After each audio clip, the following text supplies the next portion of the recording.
to the home of the Ghost Owl, and yes, it's been Monday the 11th of December, and there's another Warhammer The Old World article on Warhammer Community. Now, we're a little bit late in doing this because yes, I'm on the road again with work, and this is being recorded on a laptop in a hotel room, but we don't want to wait until we get back because it'll be another 2 weeks. Hopefully by the end of January next year, this 2 weeks a month travel will stop and we'll be back to regular content at the quality that I would like to produce it at. But until then, let's take a look at what the Warhammer Community article says. This week, we'll be doing them every week so far. We've been through all the rules now.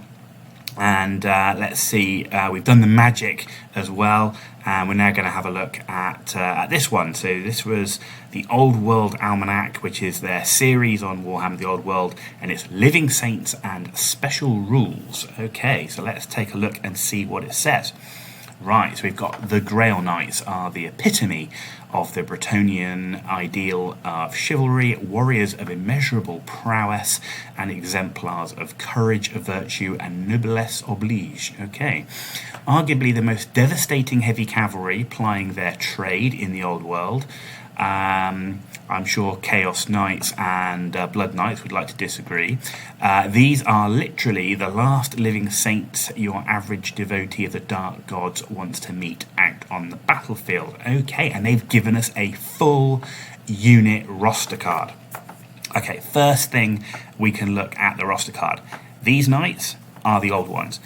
As far as I can see so far, there are no new Bretonnian Grail Knight miniatures. You've got these ones that you see here are the original ones that were done in metal back in the day. So no new Grail Knights.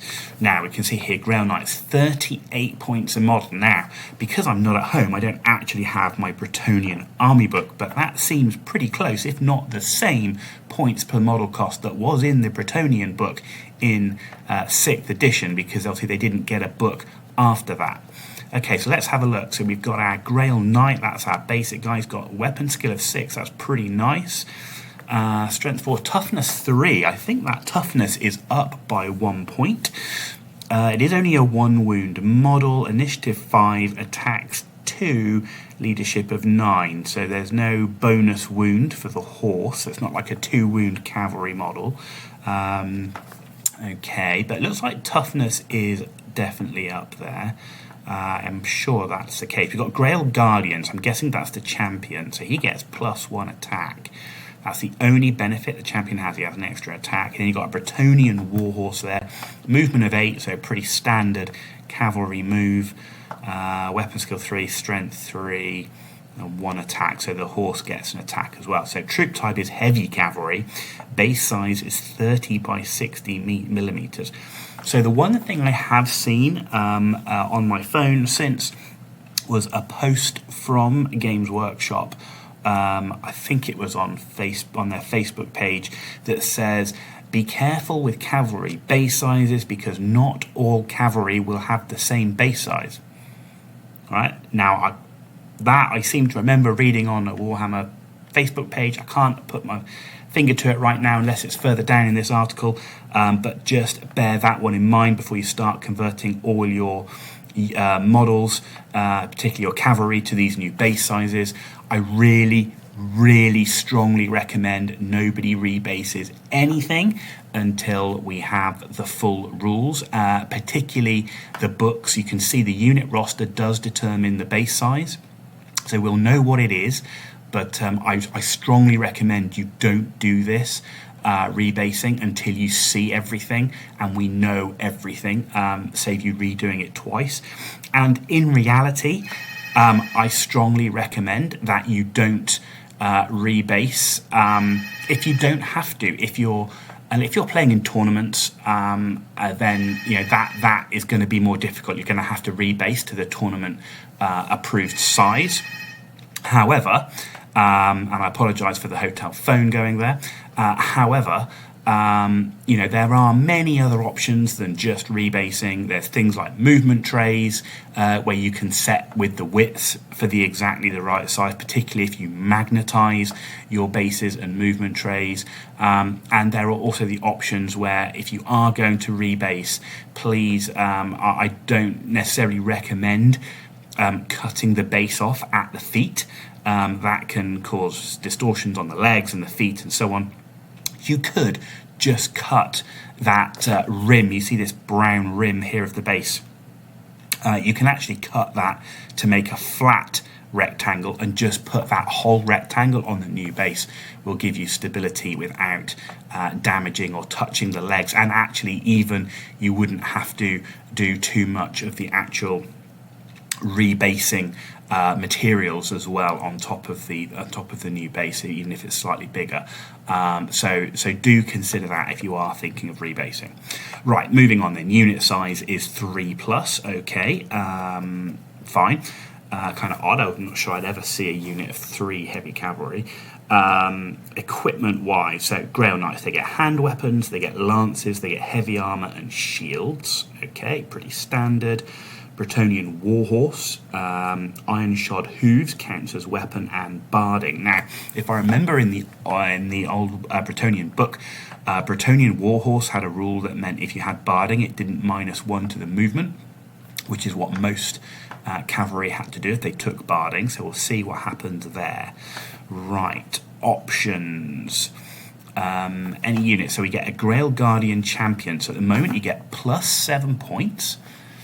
So it's 7 points for 1 extra attack. Okay. 1 model to a standard bearer, 7 points, and a musician, 7 points. So you've got to think, standard bearer, he's going to give you probably bonuses to combat resolution, could even take a magic. Standard musician's going to help the reforms. I can see the benefit of that. +7 points for 1 attack. Not feeling that. You can get a magic standard, though, up to 100 points. Wow. That's a pretty hefty magic standard going up to that cost. Right, okay, so the Grail Guardian. Okay, so you're playing. So here you're paying +7 points for your champion. He gets 1 extra attack. He also gets to take a single knightly virtue. We don't know what those are like, but that could easily be worth it. And he can take magic items up to a total of 50 points. Now, bearing in mind, this is a 38 point per model unit that have 1 wound. Then that is definitely something where if you're gonna want to invest in a unit, this is the kind of unit that you invest in magic standards, virtues, magic items, without a doubt. Right, special rules. Plenty of special rules here. So, Blessing of the Lady is clearly a Bretonnian specific rule. That used to be that you could pray before the battle and give up going first in the first turn for a bonus to your save. You've got Close Order. That looks like just a normal sort of special rule across the book, not Bretonnian specific. Counter Charge, pretty much I think says what says what it does in the tin, which is they can counter charge back if somebody charges them. That's definitely a generic special rule. Finest War Horses, is that where we get the it doesn't have a minus to movement for the barding? Possibly. First Charge, don't know what that does. Lance Formation, that's pretty standard Bretonnian stuff, so essentially a specific formation for Bretonnian cavalry that essentially allows more models in the unit to attack while having a deeper rank formation. Living Saints, okay. Swift Stride, so that's Bretonnian, I think. This one looks more like generic, and the Grail Vow is obviously clearly Bretonnian. Right. What does the article say about this stuff? So as you can see, with a weapon skill of 6, 5 initiative, and 2 attacks, this band of brothers are a truly terrifying proposition. So yeah, they're going to hit hard.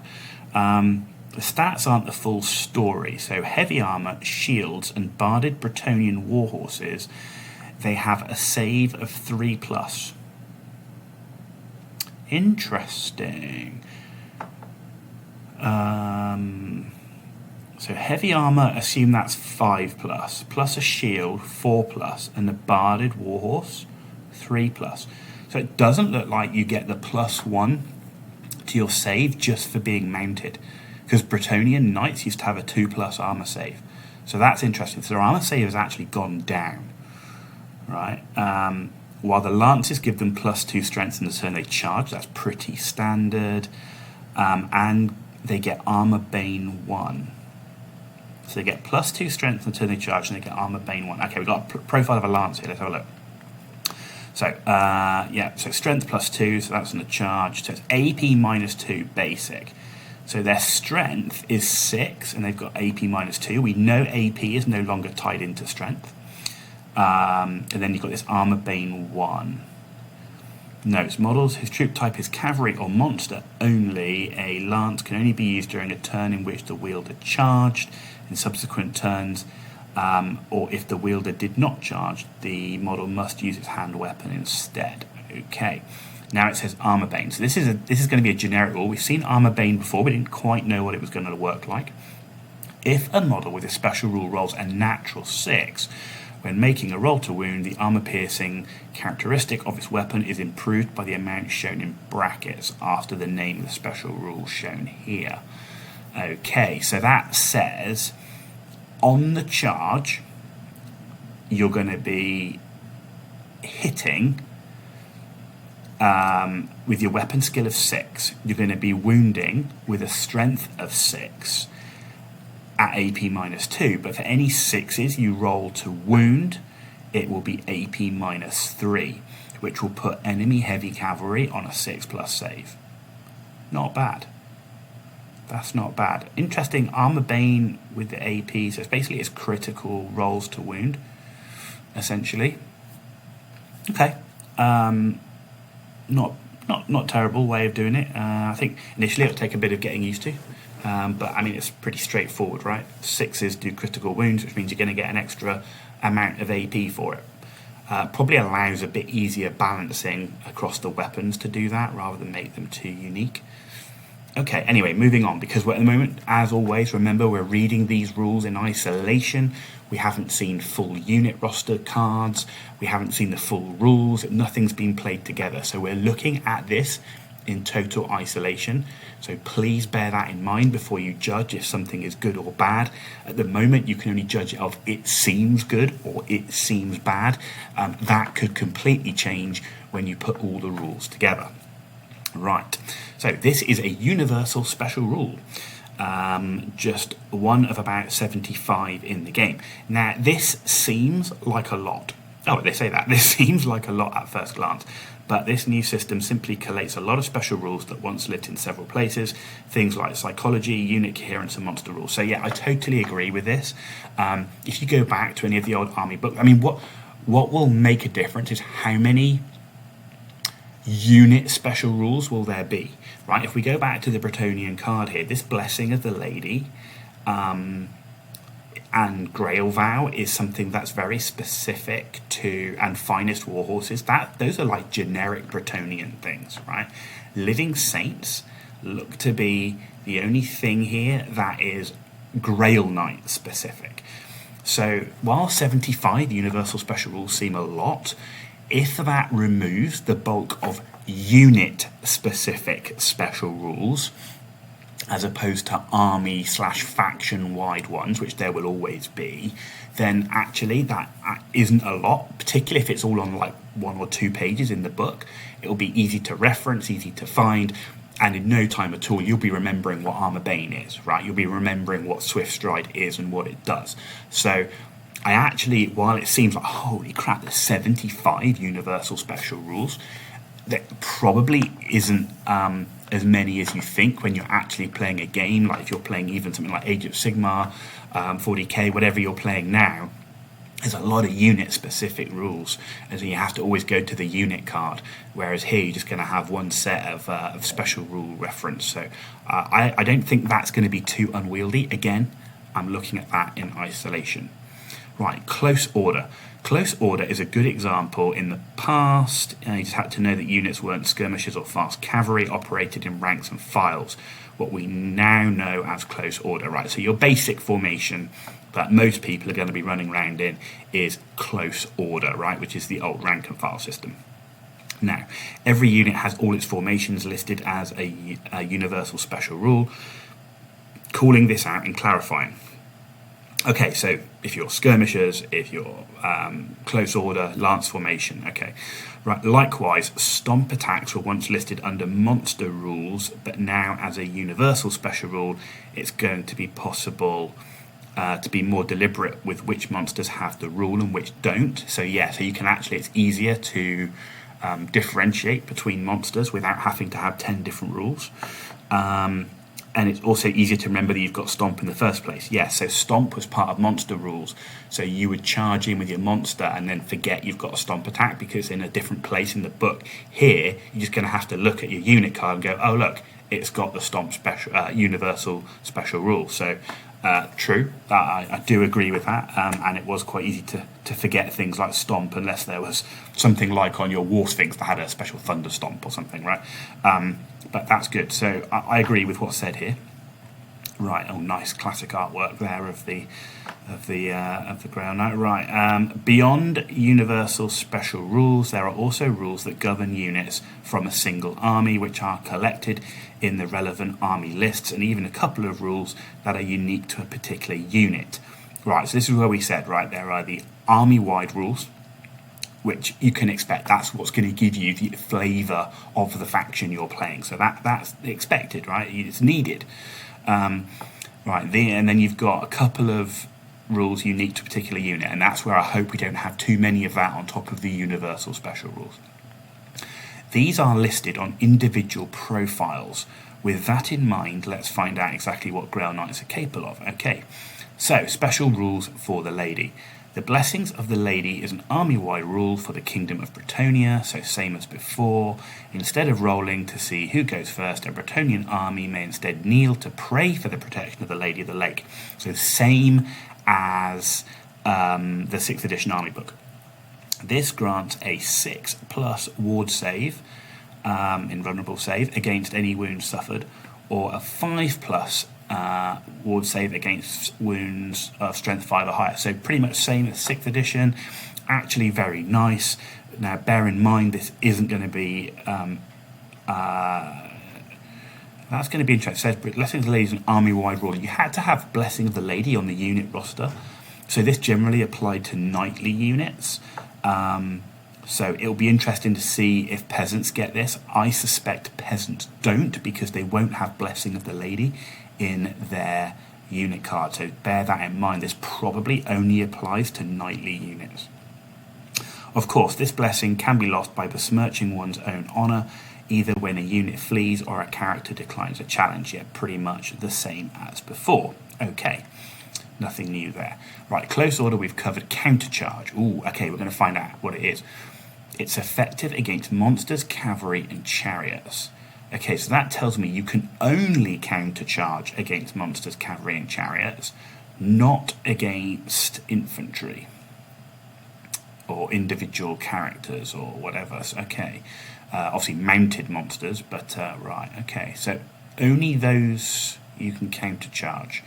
If our Grail Knights are charged by units such as these from a longer distance than their attacker's movement characteristic, they can spur their horses D3+1 in response. Both parties count as charging, and initiative then comes into play.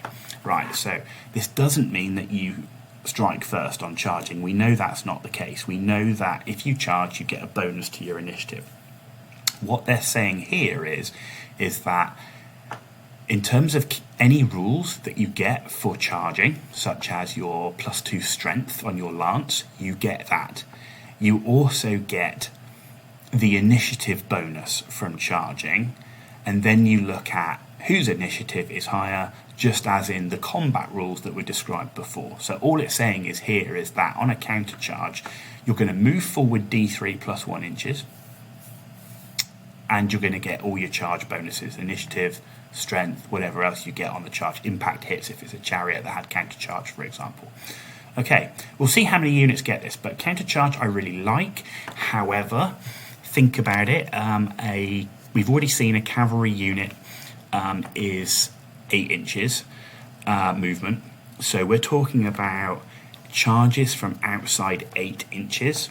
So what this really does is it deters enemy units charging them from outside of 8 inches, which could be fairly situational, but is flavourful and cool nonetheless. So basically people aren't just going to be putting some long bomb charges in to try and disrupt your cavalry because they're going to get countercharged. And if they do, they're going to be pretty confident in what they can do, right? Or they can either withstand the damage, or they're expecting to still fight first because they've got higher initiative. Okay, interesting. Right, finest war horses. Here we go. Right, is another Bretonnian-only rule, so it applies to all Bretonnian war horses. Such as the qualities that they may re-roll ones when you charge, flee, or pursue before discarding any dice. Okay, so that's going to help them on their charges, right? So it's going to reduce even further. We know how charges work now, but it's going to reduce even further the RNG on the charge. If you are unfortunate enough to roll a 1 on your charge, then you can re-roll it. And it's also going to help you on your pursuing. Hopefully you're not going to be fleeing, but nice to have the reroll. All right, they also had first charge. Okay, so first charge of the game makes contact. The target unit loses its rank bonus until the next round of combat. Okay, so if you think about your counter charge above, even if you get charged first from a long distance because someone's trying to disrupt your movement of your Grail Knights, a key unit, right? It's going to be one of your big units. If they get to use the counter charge, they get the charging bonuses, which means if this is like the first charge of the game, which it quite well could be, they're going to get first charge is going to count in that counter charge as well. Okay, so charging Grail Knights is a risky proposition if you're doing it from a long distance, particularly early on in the game, because they'll countercharge you and they'll then take away your rank bonus. Okay, right, Lance Formation allows Bretonnian Knights to form their signature devastating charge formation, offering them a choice between this and Close Order. We've yet to see, it doesn't actually say what Lance Formation does, but essentially it should allow more knights to attack. And that would be the bonus there. So you get more of your knights can actually attack when in lance formation, but they are across a narrower frontage. So we'll see. It doesn't specify what bonuses lance formation is going to give. I don't have the old book here to actually look up lance formation. Right, Living Saints. So this is another one of the Grail Knight rules. Is a great example of a unique special rule. So we've got universal special rules and unique special rules. So this is Grail Knights only.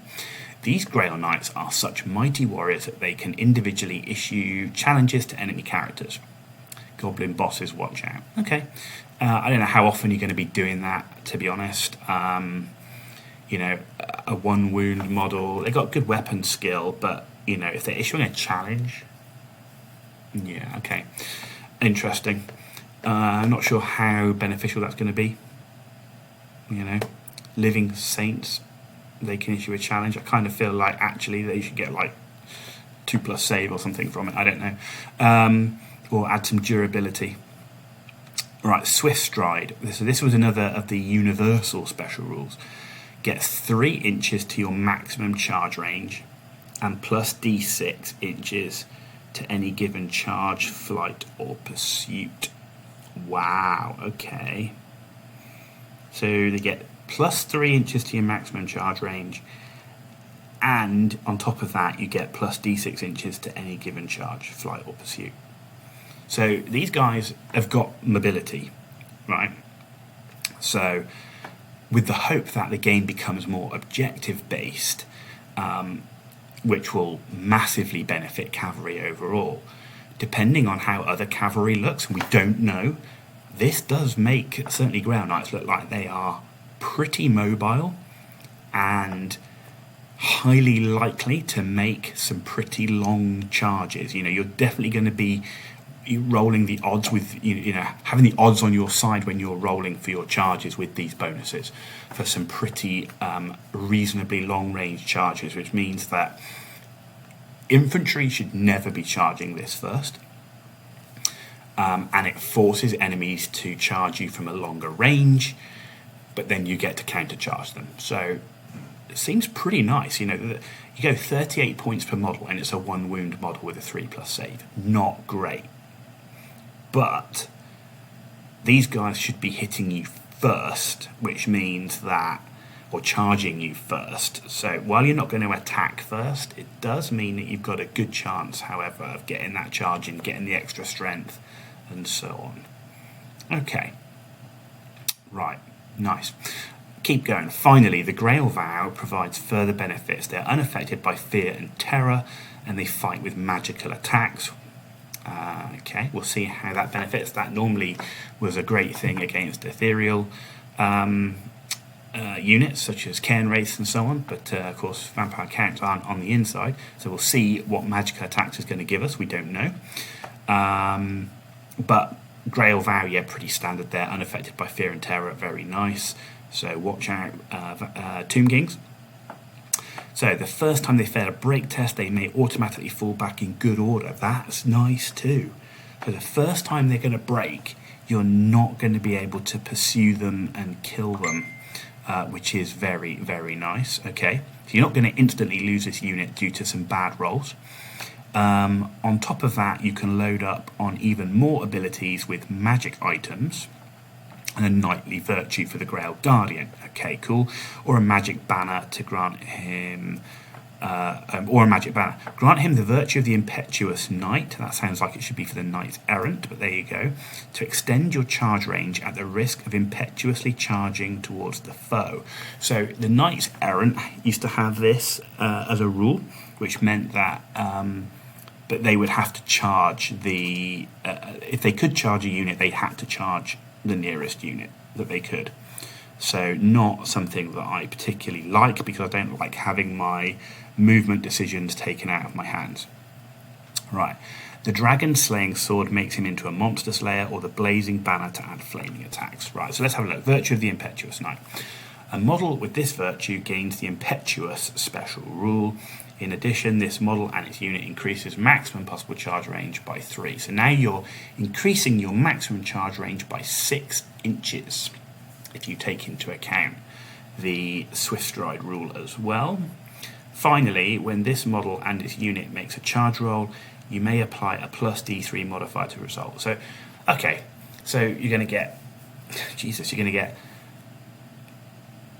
with swift stride, you're going to get plus D6 and plus D3 to your charge result, right? And then you're going to get plus 6 inches to your maximum charge range.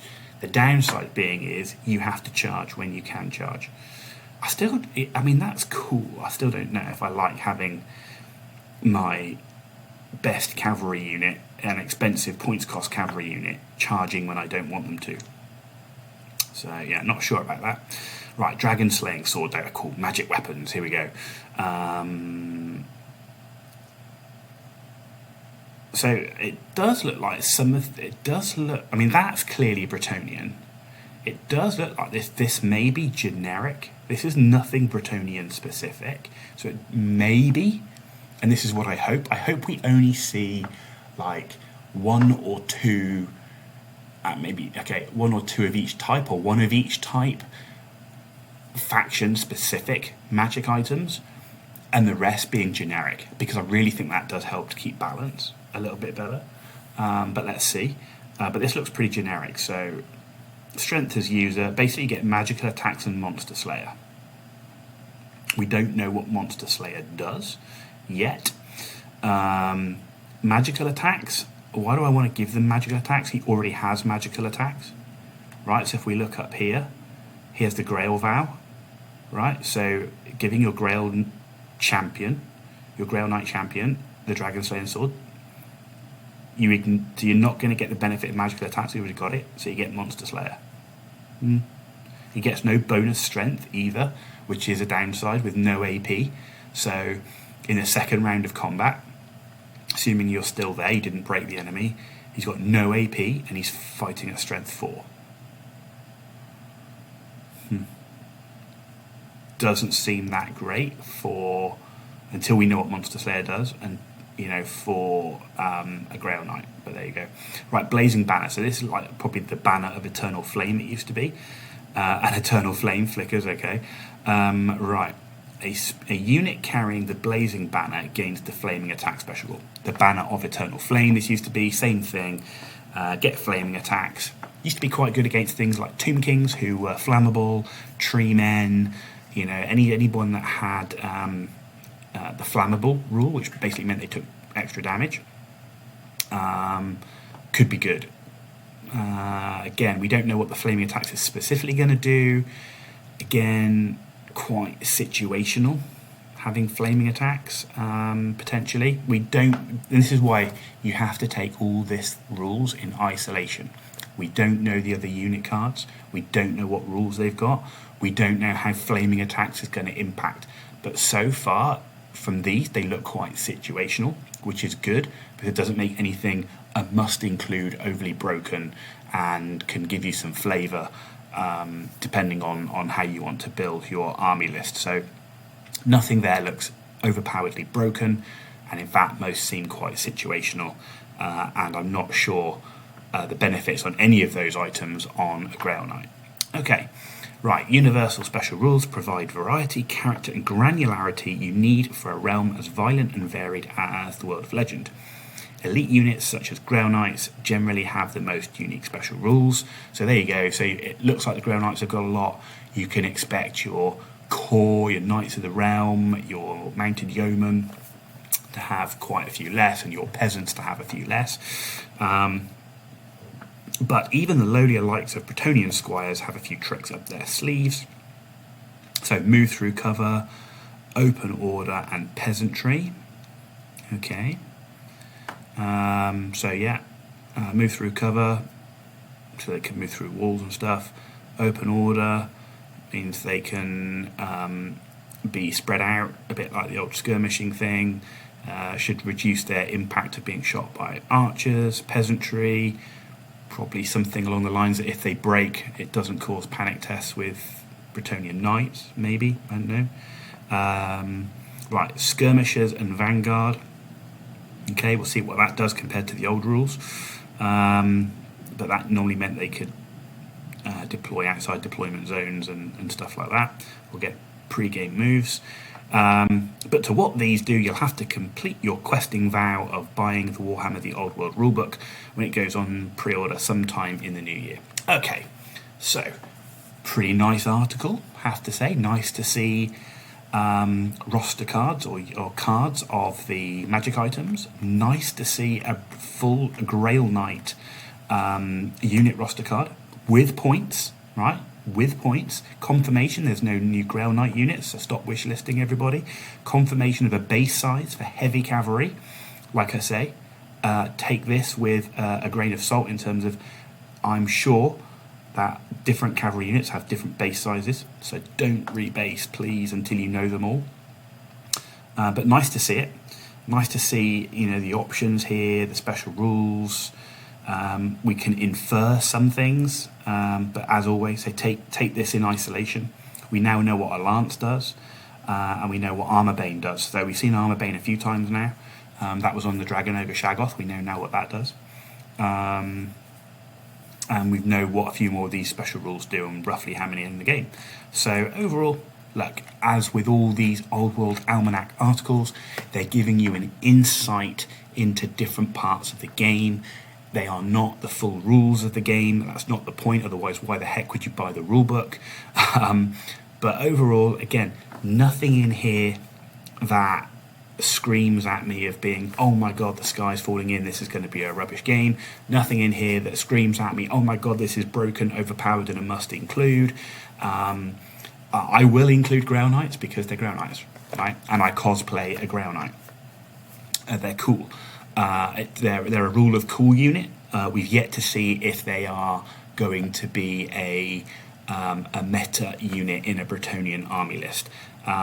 I think a lot of people initially are going to be going 38 points for a 1 wound 3+ model. Yeah, it does seem quite steep for having 1 wound and a 3+ armor save. Hopefully there'll be ways to improve that armor save or improve their durability. The durability does stick out as being a potential issue, but there are a lot of things here to ensure that you can keep your cavalry maybe back a little bit or on a flank and get a reasonably long charge in without having too much RNG playing into that.